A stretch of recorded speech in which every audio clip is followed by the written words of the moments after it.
नमस्कार दोस्तों, आज की वीडियो में हम बात करने वाले हैं कुंडलिनी के बारे में। दोस्तों, it is the hidden science of ज्योतिष। दोस्तों, कई बार आपने जानने की कोशिश करी होगी कि जो ज्योतिष है उसका एक हिडन साइंस है जो आज की डेट में आप देखेंगे तो विलुप्त सा हो चुका है, जिसे कुंडलिनी का नाम दिया गया है। दोस्तों, ऐसा मैं क्यों कह रहा हूँ, ये आपको समझने के लिए पहले ये समझना पड़ेगा कि ज्योतिष क्या है। दोस्तों, एस्ट्रोलॉजी जो वेस्टर्न कल्चर में जो पढ़ाया जाता है और जो हमारा ज्योतिष जिसे वैदिक ज्योतिष बोला जाता है, दोनों में ज़मीन आसमान का अंतर है। ये मैं इसके पहले वीडियो में भी आपको बता चुका हूँ। इस वीडियो में बताने की कोशिश ये की जाएगी दोस्तों कि ज्योतिष का जो अर्थ होता है वो एस्ट्रोलॉजी नहीं है दोस्तों, क्योंकि एस्ट्रोलॉजी का मतलब ये है आकाशीय या कॉस्मिक जो तारे, नक्षत्र और जितने भी ग्रह, प्लैनेट हैं उनसे संबंधित विज्ञान को, जबकि ज्योतिष जो है वो थोड़ा सा उससे और जाके एडवांस विज्ञान है। दोस्तों, ऐसा इसलिए कहा जा रहा है क्योंकि ज्योतिष का मतलब क्या है, पहले आप ये समझिए। ज्योत ईश मतलब ईश्वर के द्वारा जो दी गई ज्योतिष है उसको बोला जाता है ज्योतिष। जो वो ज्योत जो ईश्वर ने क्रिएट करी है, वो प्रकाश जो ईश्वर ने क्रिएट किया है, वो ज्योति जो ईश्वर ने प्रदान करी है, वो ज्योतिष है। दोस्तों, इसका मकसद क्या था? इसका मकसद ये था कि मैं ऐसा मानता हूँ, मेरा ऐसा मानना है कि जब प्राचीन काल में या किसी भी काल में मनुष्य अपने बारे में जानने की कोशिश करता है कि वो कौन है, क्यों है, उसका जन्म क्यों हुआ है और क्या कारण वो यहाँ पे रह रहा है, उसके आसपास के जो वातावरण है वो क्या है, क्या भगवान होते हैं या नहीं होते हैं, तो उन सवालों के जवाब देने के लिए जो है एक प्रकाश दिया गया है, एक ज्ञान दिया गया है जिसे ज्योतिष बोला जाता है। दोस्तों, ज्योतिष जो है वो 3 मुख्य भागों में बटा हुआ है। मैंने इससे पहले वीडियो में भी आपको बता रखा है। उन 3 भाग का जो है आप देखेंगे तो आपको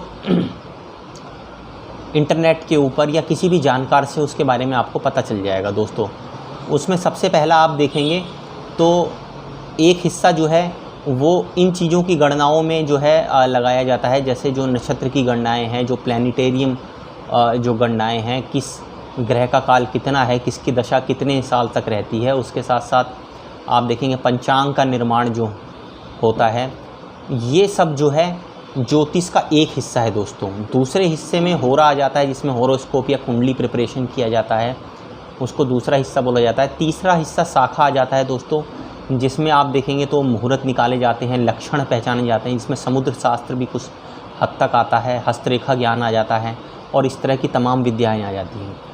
दोस्तों, लेकिन यहाँ पर जो है एक और इसकी शाखा थी जो आज की डेट में विलुप्त हो गई है। दोस्तों, ज्योतिष क्योंकि इतना वास्ट सब्जेक्ट था, इतना बढ़िया और इतना डीप नॉलेज देने वाला सब्जेक्ट था कि जो जो इसको पढ़ता गया वो अपने अकॉर्डिंग इसकी व्याख्या करता चला गया।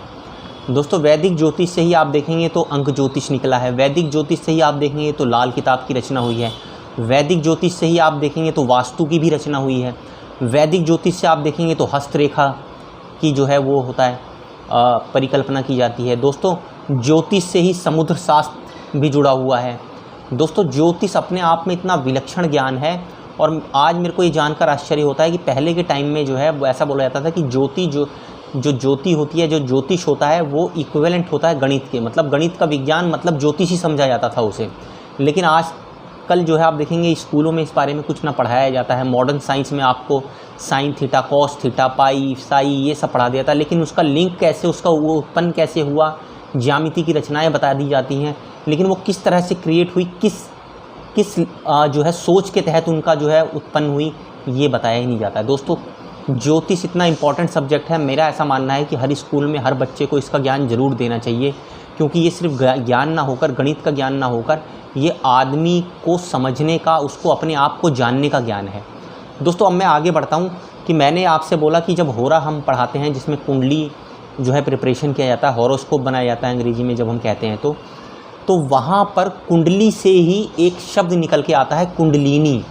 तो दोस्तों, जब आप पुराने ज्योतिषों को देखेंगे तो आपको एक चीज़ का आश्चर्य होगा। आजकल तो आप मॉडर्न ज्योतिष देखते हैं, वो एस्ट्रोलॉजर लिखते हैं, अपने आप को एस्ट्रो बताते हैं, लेकिन दोस्तों जो पुराने जो ज्योतिष हुआ करते थे, मैं इस चीज़ से बहुत आश्चर्यचकित होता था कि ऐसा क्यों होता था कि वो हमेशा पीपल के पेड़ के नीचे बैठते थे या बरगद के पेड़ के नीचे बैठते थे या ऐसे पेड़ों के नीचे बैठते थे जिनके अंदर 2-3 तरह के ख़ास किस्म के पेड़ जो है आपस में मर्ज होकर जो है वो उगे हुए होते थे। जैसे नीम और पीपल का पेड़ आपस में मिला हुआ है, आम, नीम या पीपल का पेड़ आपस में मिला हुआ है। आप जाके आज की डेट में भी देख लीजिए कि इस तरह के जो पीपल या इस तरह के जो पेड़ होते हैं उनकी अपनी मान्यताएं हैं, और ऐसे पेड़ों का इस्तेमाल पुराने ज्योतिष और पुराने आयुर्वेदाचार्य ज़रूर किया करते थे।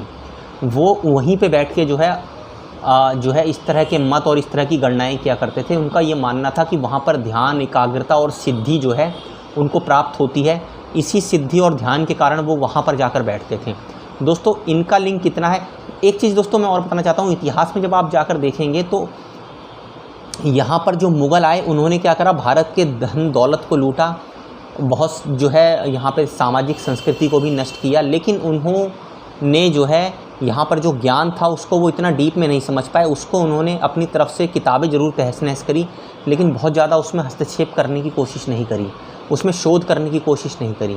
लेकिन दोस्तों जब अंग्रेज़ 200-300 साल पहले जब हिंदुस्तान में आए तो उन्होंने ना सिर्फ संपत्ति को लूटा, उन्होंने संस्कृति को जो है नष्ट किया, उसके साथ साथ उन्होंने यहाँ के ज्ञान को अपने लैंग्वेज में कन्वर्ट करा, यहाँ की कई किताबों को अपनी भाषाओं में कन्वर्ट करा और उन्हें समझने की कोशिश करी। और जिस लेवल तक वो समझ पाए उस लेवल तक उन्होंने उस ज्ञान को जो है वो डेवलप भी किया। लेकिन दोस्तों कुछ हद तक ऐसा भी ज्ञान था जो उनकी समझ से परे था, जो वो समझ नहीं पाए कि ऐसा क्यों है। तो जिसको वो डेवलप कर ले गए ज्योतिष में, उसको एस्ट्रोलॉजी का नाम उन्होंने दिया। लेकिन जिस ज्ञान को वो नहीं डेवलप कर पाए, जिसको वो नहीं समझ पाए कि ये ऐसा क्यों होता है, किस कारण से होता है, दोस्तों वो है कुंडलिनी ज्ञान। कई जो आपको लोग होंगे वो बोलेंगे कुंडलिनी जो है वो योगा से संबंधित है। कई लोग जो है आपको बताएंगे कि ये ध्यान से संबंधित है, मेडिटेशन से संबंधित है।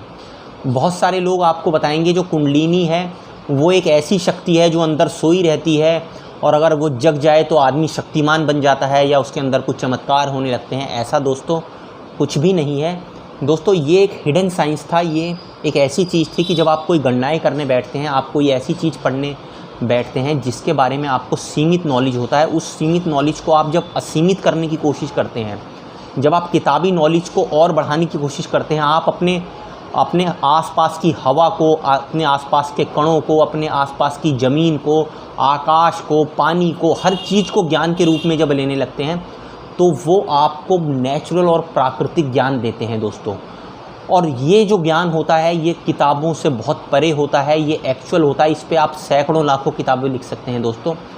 मैं इसके बारे में आपको बताना चाहता हूँ कि अभी आप ये समझने की कोशिश करिए कि कैसे कुंडली और कुंडलिनी आपस में जुड़ा हुआ है। दोस्तों कुंडली जो होती है उसके अंदर बेसिक 7 ग्रह बताए गए हैं, जिसमें राहु और केतु को जो है वो छद्म ग्रह माना गया है, छाया ग्रह माना गया है। तो इसलिए जो प्लैनेट होते हैं वो केवल 7 ही होते हैं। कुंडलिनी में भी आप जब जाएंगे तो आपको 7 ही चक्रों का वर्णन मिलेगा। मूलाधार से लेकर सहस्त्रार चक्र तक सिर्फ 7 ही चक्र जो है वो उपस्थित हैं। अब दोस्तों आते हैं यहाँ पे हम नीचे से ऊपर तक। सबसे नीचे ऐसा बताया गया है कि जो मूलाधार चक्र है वो है, मूल आधार का चक्र मतलब ये है उसके स्वामी गणेश हैं। मूल आधार है मतलब जीवन का आधार है, ये सर्वाइवल है। हमारा जो शरीर है ये इसी का दिया हुआ है, हमारा शरीर जो बना हुआ है ये मूल आधार का, मिट्टी का बना हुआ है। तो इस मूल का मतलब मिट्टी, तो मिट्टी का बना हुआ शरीर है दोस्तों, एक दिन मिट्टी में ही मिल जाना है ये। तो ये सर्वाइवल को दिखाता है। इसको ब्लॉक कौन करता है, इसको रोकता कौन है? इसको रोकने वाला है फियर। जब आपको अपने अस्तित्व का डर होता है, जब आप सोचते हैं कि एक दिन तो मैं मर जाऊंगा, मेरा शरीर नष्ट हो जाएगा, तो ये आपके अंदर डर पैदा होता है। तो ये डर क्या करता है, जो आपकी मूलाधार चक्र की जो एनर्जी है उसको दबा के रखता है। सर्वाइवल जो है वो इसका मेन कारण है कि सर्वाइवल इसका बेस है, और इसको ब्लॉक करने वाला, इसको जो रोकने वाला जो फोर्स है वो है फियर। तो आपका जब डर ख़त्म होता है तो आपका मूलाधार चक्र जो है एक्टिव होता है। उसके बाद हम थोड़ा सा ऊपर आते हैं दोस्तों। हमारी जो जनेंद्रियाँ होती हैं उसके पास में जो है जो दूसरा चक्र होता है उसे बोला जाता है स्वाधिष्ठान चक्र। स्वाधिष्ठान चक्र जो है वो शुक्र से संबंधित है। मूलाधार जो था वो बुध से संबंधित चक्र था, इसीलिए उसके लॉर्ड जो थे गणेश थे। अब दोस्तों क्योंकि शुक्र से संबंधित है तो जाहिर सी बात है जनेंद्रियों से शुक्राणु जो है वो शुक्र से ही दिया हुआ नाम है। उसी से आप जो है देखेंगे नए जीवन की रचना होती है और एक नई सृष्टि का जो है उत्पन्न होता है। तो क्रिएटिविटी का आप देखेंगे चक्र है ये। अब दोस्तों ये जो है चक्र क्या देता है, प्लेजर, आपको आनंद देगा, आपको मज़ा देगा। तो जब ये प्लेजर देता है तो इसको रोकने वाला जो कारक है, फोर्स है, वो कौन है, गिल्ट। जब आप आनंद भोग लेते हैं उसके बाद आपको जब अगर पश्चाताप, अरे ये मैंने क्या कर दिया, तो आप समझ जाइए कि ये जो है आपका स्वाधिष्ठान चक्र बिगड़ रखा है। जितना आप ज़्यादा गिल्ट महसूस करेंगे उतना मतलब स्वाधिष्ठान चक्र आपका बिगड़ा हुआ है। और जितना आप प्लेजर आनंद महसूस करेंगे दोस्तों, और वो आनंद ऐसा नहीं है कि सिर्फ क्षणिक है, वो आनंद आपकी आत्मा से जुड़ा हुआ है, आपके परमात्मा से जुड़ा हुआ है, आपके शरीर के साथ साथ आपके मन से जुड़ा हुआ है। तो जब आप उस प्लेजर में डूब जाते हैं तो आपका स्वाधिष्ठान चक्र एक्टिव होता है। उससे ऊपर हम एक थोड़ा सा स्टेप में आते हैं तो दोस्तों, जो हमारी नाभि होती है वहाँ पर जो चक्र होता है उसको मणिपूरा चक्र कहते हैं दोस्तों। क्योंकि जब बच्चा माँ के पेट में होता है तो उसको जो सारा पोषण होता है वो नाभि के थ्रू ही मिल रहा होता है। जो गर्भनाल होती है वो माँ से जुड़ी होती है और बच्चे को जोड़ के रखती है, और वही बच्चे की सारी बेसिक ज़रूरतों को पूरा करती है। तो जो नाभि है वो मणिपुर चक्र है। अब मणिपुर चक्र का देखिए दोस्तों राज, मणिपुर जो चक्र है वो किस चीज़ को दर्शाता है? विल पावर को, आपकी इच्छा शक्ति को। और इसको जो ब्लॉक करने वाला कौन है? शेम। जब आपको शर्म आने लगती है, जब आप किसी काम को करते हुए शर्माने लगते हैं, अरे ये मैं क्या कर रहा हूँ दोस्तों, वहीं एक आपकी इच्छा शक्ति, नहीं मैं ये काम करूँगा, ये मेरे को करना है। तो इसका मतलब आपका मणिपुर मंगल को दर्शाता है। ये विल को दिखाता है, आपकी विल पावर को, कि अगर आपने कोई चीज़ ठान ली तो आप उसको करेंगे, वो होगा। और अगर आप उसमें आपके मन में जो है वो शर्म बैठ गई, अरे ये काम मेरे करने लायक नहीं है, मैं इसके लिए नहीं बनाऊँ, तो समझ लीजिए आपका मणिपुर चक्र बिगड़ चुका है। इसके बाद जो है उसके ऊपर हम आते हैं, हमारे हृदय के पास जो चक्र है वो है अनाहत चक्र। अब अनाहत चक्र किससे जुड़ा हुआ है और क्या इसका लेना देना है ये मैं आपको बताता हूँ। तो अनाहत जो क्योंकि दिल से जुड़ा हुआ है तो लव से लेना देना है दोस्तों इसका। और इसको ब्लॉक कौन करता है? इसको ग्रीफ, ईर्ष्या। जब आप किसी के प्रति ईर्ष्या, अरे ये तो मेरे से अच्छे कपड़े पहने हुए, ये तो मेरे से अच्छी सेहत है, इसकी आंखें मेरे से अच्छी हैं, इसकी स्किन मेरे से अच्छी है, इसका घर मेरे से अच्छा है, इसकी गाड़ी मेरे से अच्छी है। जब आपके अंदर ईर्ष्या पैदा होती है तो आपका कौन ब्लॉक होता है? आपका अनाहत चक्र ब्लॉक होता है। इसके लॉर्ड, इसके स्वामी कौन है? शनि। तो दोस्तों जितनी आप दूसरे से ईर्ष्या करेंगे, अपने से कमज़ोर से आप अपने आप को सुपीरियर समझेंगे, आप किसी गरीब को देखेंगे और आपको देखेंगे अरे मैंने तो इससे अच्छा पहना हुआ है, मुझे तो इससे अच्छे खाने को मिलता है, तो आपका जो है उतना ही अनाहत चक्र बिगड़ने लगेगा। धीरे धीरे आप देखेंगे आपके अंदर ईर्ष्यालु प्रवृत्ति, चिड़चिड़ापन बढ़ता चला जाएगा और वो धीरे धीरे आपका पतन करने लगेगा। अब अनाहत चक्र से हम ऊपर आते हैं विशुद्धि चक्र में। विशुद्धि चक्र कहाँ होता है? हमारे कंठ पे विराजमान होता है। हमारा जो हम बोलते हैं, हमारी जो वाणी है, वायु से संबंध है इसका। इसके जो लॉर्ड हैं, इसके जो स्वामी हैं वो कौन है? बृहस्पति। देवगुरु जो है इसके स्वामी हैं, क्योंकि वाणी में विराजमान होते हैं ये। अब इसका जो आप देखेंगे जो कारक है वो कौन है और इसको ब्लॉक कौन करता है, यहाँ पे समझिए। ये कारक है ट्रुथ का, सच का। जब आप बोल रहे हो तो सच बोलो।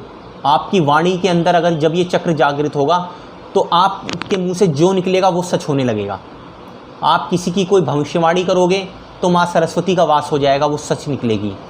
और जब ये आपका बिगड़ेगा तो आप सही से सही जानकारी भी किसी को दोगे तो वो गलत साबित होगी, परिस्थितियाँ उसको गलत साबित कर देंगी, प्रकृति उसको गलत साबित कर देगी। तो जितना पावरफुल ये आपका चक्र होगा, विशुद्धि चक्र, आपकी ज़ुबान पे सरस्वती बैठेंगी। आप जिसको जो बोल दोगे वो फलित हो जाएगा, वो सच हो जाएगा। आप सुनते होंगे कई बार जो है आप सुनते हैं इसकी बद्दुआ लग गई, उसने कह दिया और वो हो गया। उसने किसी को बद्दुआ दे दी और उसकी बद्दुआ लग गई। तो दोस्तों ऐसे में जो है वाणी पर माँ सरस्वती का वास हो जाता है, विशुद्धि चक्र उन लोगों का जागृत हो जाता है। इसके ऊपर जब हम आते हैं तो यहाँ पर प्लैनेट की लॉर्डशिप ख़त्म हो जाती है दोस्तों। इसके ऊपर जो है हमारी भावों के मध्य में जो है जहाँ पीनियल ग्लैंड होती है, यहाँ पर आज्ञा चक्र आता है, जिसे तीसरा नेत्र भी कहा जाता है। तो दोस्तों ये तीसरा नेत्र किस चीज़ को दिखाता है? ये तीसरा नेत्र दिखाता है इनसाइड को, कि दो आँखों से तो आप बाहर देखते हो, पर ये जो आपकी आँख है इससे आप अंदर देखो, अपने अंदर देखो, अपने अंदर झांको, इनसाइड। जब आप अपने अंदर देखना प्रारंभ करते हो तो आपको पता चलता है कि जो मैं बाहर देख रहा हूँ वो क्या है, वो तो एक इल्यूज़न है, थोड़ी देर के लिए है। आज आप कोई बिल्डिंग देख रहे हो, कल भूकंप आएगा, वो बिल्डिंग गायब हो जाएगी। आज आप किसी को जिंदा देख रहे हो, कल वो मर जाएगा, उसे जला देंगे, वो ख़त्म हो जाएगा। तो ये सब स्वप्न की तरह है, एक सपने की तरह है। इल्यूज़न क्रिएट करता है। तो ये दो चीज़ों को दिखाता है कि जब आप इनसाइड आत्मसात होते हो, जब आप इंट्रोवर्ट हो जाते हो, तब आपका आज्ञा चक्र एक्टिव होता है। आप उन चीज़ों का भी आभास कर लेते हो जो घटित होने वाली होती हैं। आपको अपने आसपास होने वाली घटनाओं की पूर्व जानकारी होने लगती है, पूर्वाभास होने लगता है। ये सिर्फ इसलिए होता है क्योंकि आप अपने अंदर झांकने लगते हो। आप आँखों से नहीं देखते हो, आप एक तीसरी आँख से देखने लगते हो जो आपको कुदरत ने प्रदान की हुई है। और जब ये बिगड़ता है तो आपको क्या लगेगा? सारी चीज़ों में इल्यूज़न, भ्रम। ये हो रहा है, ये सच है या झूठ है, आप समझ ही नहीं पाओगे। हर चीज़ में इल्यूज़न, भ्रम की स्थिति पैदा हो जाएगी जब ये बिगड़ेगा तो। अब हम सबसे ऊपर के चक्र पे आते हैं, इसे बोलते हैं क्राउन चक्र। अंग्रेजों ने नाम दिया है क्राउन चक्र, हम बोलते हैं सहस्त्रार चक्र। सहस्त्रार का मतलब 1000 जिसके चक्र होते हैं, वहाँ पे इतने चक्रों में डिवाइड हो जाता है ये चक्र। अब इसको अंग्रेजी में, क्योंकि अंग्रेज़ों ने जब इसको समझा तो उन्हें लगा ये उनकी समझ से परे था, तो उन्होंने इसको दे दिया कॉस्मिक एनर्जी है ये। कॉस्मिक एनर्जी का मतलब आकाशीय कोई ताकत है ये। और इसको जो ब्लॉक करता है वो ईगो अटैचमेंट है, ईगो। जब आपको ये लगने लगे, जब आपके बाकी चक्र जागृत हो जाएंगे तो आपको ये लगने लगेगा मैं ही भगवान हूँ, जो हूँ मैं ही कर रहा हूँ। मैं किसी को पैसे दूंगा तो मिलेगा, मैं किसी को चाहूँगा तो मार दूंगा, मैं किसी को चाहूँगा तो कपड़े दूंगा, मैं चाहूँगा तो रोटी दूंगा, सब मेरे हाथ में। आपके हाथ में है कुछ नहीं। लेकिन जब आपका ईगो आपसे बड़ा हो जाता है तो ये चक्र बिगड़ जाता है। और जब आप इन चीज़ों से, अपनी ईगो से बाहर आ जाते हैं, कुछ नहीं है, सिर्फ परमानेंट आप प्लेयर की तरह आते हैं कि हम तो थोड़े समय के लिए आए हैं, थोड़े समय के लिए हमें यहाँ पे प्रभु की सेवा करनी है, लोगों की सेवा करनी है और आनंद में जीना है। चाहे एक टाइम की सूखी रोटी भी खानी है तो भी आनंद में जीना है, ना किसी का कुछ बुरा करना है, प्रभु को याद करना है और आनंद से जीते हुए प्रभु की यात्रा में आगे बढ़ जाना है। तो जब आप अपने ईगो से, अपने शरीर के जितने भी आपके अंदर जो भी ग्रीफ भरा पड़ा है, ईर्ष्या भरी पड़ी है, द्वेष भरा पड़ा है, झूठ भरा पड़ा है, गलत काम भरे पड़े हैं, उन सब से जैसे ही आप अपने आप को मुक्त कर देते हैं तो आप मोक्ष की तरफ बढ़ जाते हैं। फिर आपको किसी के अच्छे से भी कुछ लेना देना नहीं है, आपको किसी के बुरे से भी कुछ लेना देना नहीं है। आप एक ऐसी स्टेट में पहुंच जाते हैं जहां बोला जाता है जो पूर्ण परमात्मा की स्टेट है। तो दोस्तों, यहाँ पर मैंने सिर्फ संक्षेप में आपको ये बताने की कोशिश करी है कि किस तरह से कुंडली और कुंडलिनी का जो है अटैचमेंट है, किस तरह से उनका जोड़ है। कुंडली क्यों बनाई जाती थी? इसीलिए बनाई जाती थी ताकि व्यक्ति के बारे में जान सके, वो अपने बारे में जान सके, कौन उसके लॉर्ड हैं, किन चीज़ों का प्रतिनिधित्व है।